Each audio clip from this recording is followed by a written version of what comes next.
আসসালামু আলাইকুম। Travel with রিয়াজের নতুন একটা ভিডিওতে আপনাদের সবাইকে আবারও স্বাগতম। আর এখন আমি আছি সদরঘাট লঞ্চ টার্মিনালে। আর আজকে আমি যাব আসা যাওয়া 2 লঞ্চে, ঢাকা সদরঘাট থেকে ইলিশাতে বলায় ইলিশাতে। আর এখন বাজতেছে রাত 10:10। এখন আমি আসলাম সদরঘাট। আর 11টা বাজে ছেড়ে যাওয়ার জন্য একটি লঞ্চই আছে, সেটা রাজারহাট মানে আসা যাওয়া 2 লঞ্চ। আর ওই যে লঞ্চটি ছেড়ে যাচ্ছে এটা রাজারহাট বি লঞ্চ। সেই লঞ্চটি ছেড়ে যায় 10:05। 10টা বাজে ছাড়ার কথা থাকলেও তারা 5-10 মিনিট লেট করে। আর এখন আমি আসা যাওয়া 2 লঞ্চের ভিতরে প্রবেশ করবো।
আর এটা হলো আসা যাওয়া 2 লঞ্চের এসি জোন আর কি, অর্থাৎ এসি কেবিন, সিঙ্গেল ডাবল দুটোই আছে এখানে এসি কেবিন। আর এখানে এক কথায় ভাই যে আর্টগুলো ছিল এগুলো আমার কাছে খুবই ভালো লাগছে। আসলে প্রত্যেকটা আর্টই আসলে দেখার মতো। আর কেবিন এরিয়াটা অন্যান্য লঞ্চের মতো নয়। অন্যান্য লঞ্চের কেবিন এরিয়া যেরকম হয় এটাও ঠিক ওই রকমই। এটা আসলে তার কোনো ব্যতিক্রম নেই। আর এখান দিয়ে আপনারা চাইলে পিছনে যেতে পারবেন আর কি। আর এটা পুরোটা মানে এখানে অর্ধেক আছে শীতাতপ নিয়ন্ত্রিত, মানে এসি কেবিন আছে। আপনি চাইলে এসি কেবিন নিতে পারবেন, আপনি চাইলে নন এসি কেবিনও নিতে পারবেন, যার ভাড়া 1000 টাকা। আর এসি কেবিনের ভাড়া 1200 টাকা। আর মানে সিঙ্গেল কেবিন, এসি কেবিনের ভাড়া 1200 টাকা। আর যে এই লঞ্চ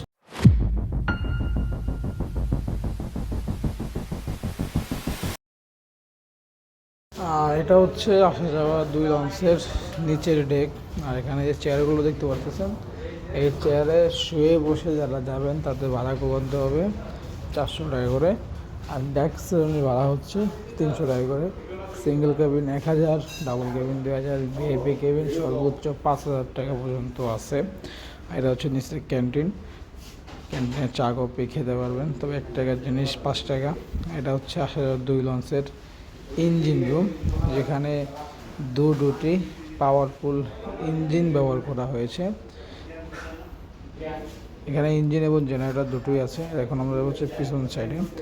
আর এটা আসা যাওয়া 2 লঞ্চের নিচের ক্যান্টিন, যারা খেতে চান এখানে আসতে পারেন। এটা তাদের পিছন সাইড, পিছনে এই জায়গায় ওয়াশরুম আছে। আমার ডেকে এটা যে স্টাফ কেবিন, যারা স্টাফ কেবিন নিতে চান, যার লঞ্চের স্টাফের সাথে বার্গেনিং করে তারপর নিতে পারেন। আপনারা দেখতে পাচ্ছেন এখানে দুটি পাওয়ারফুল ইঞ্জিন রয়েছে। আসা যাওয়া 2 লঞ্চে খুব শক্তিশালী দুটো ইঞ্জিন ব্যবহার করা হয়েছে।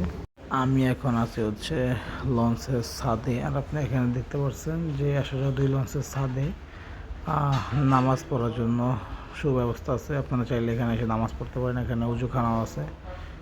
জিনিসটা দেখে আসলে খুবই ভালো লাগলো। আর এটা আসা যাওয়া 2 লঞ্চের সাইলেন্সার 5, দুটি সাইলেন্সার 5 দেখতে পারতেছেন।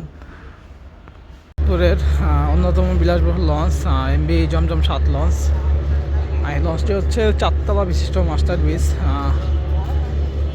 মোটামুটি খুব ভালো পরিমাণে বিলাসবহুল এই লঞ্চ আমি একবার ভ্রমণ করছিলাম, চাঁদপুর থেকে ঢাকা আসছিলাম। আর এই লঞ্চটি ছেড়ে যাবে রাত 12টা বাজে।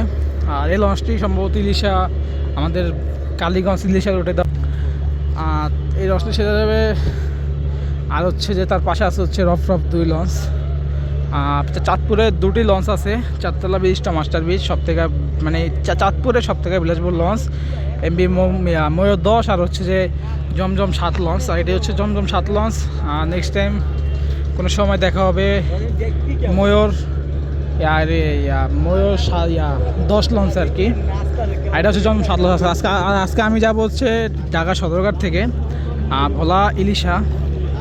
আর ওটা হচ্ছে 2 লঞ্চ। আমি ওই লঞ্চ উঠছি, আর ওই লঞ্চ দিয়ে আজকে আমার ভ্রমণের অভিজ্ঞতা আমি আপনাদের সাথে শেয়ার।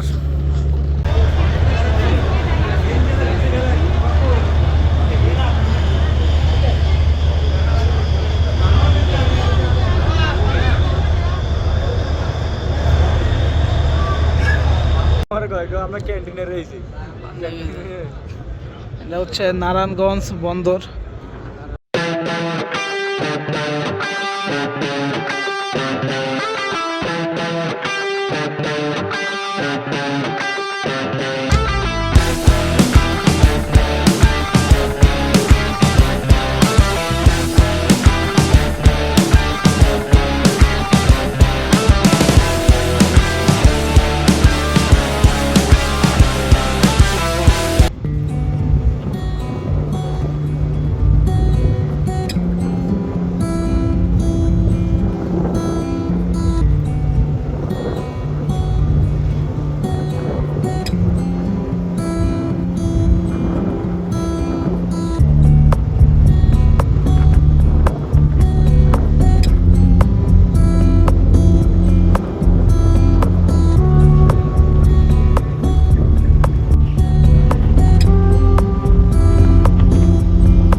বলতে না বলতে চলে আসলাম ইলিশা লঞ্চ ঘাটে। আসা যাওয়া 2 লঞ্চে। আর তার পাশে আছে হচ্ছে এমবি সম্পদ লঞ্চ। ভোলা ইলিশা রুটের সব থেকে, ঢাকা ইলিশা রুটের সব থেকে দ্রুতগামী লঞ্চই হচ্ছে এমবি সম্পদ লঞ্চ।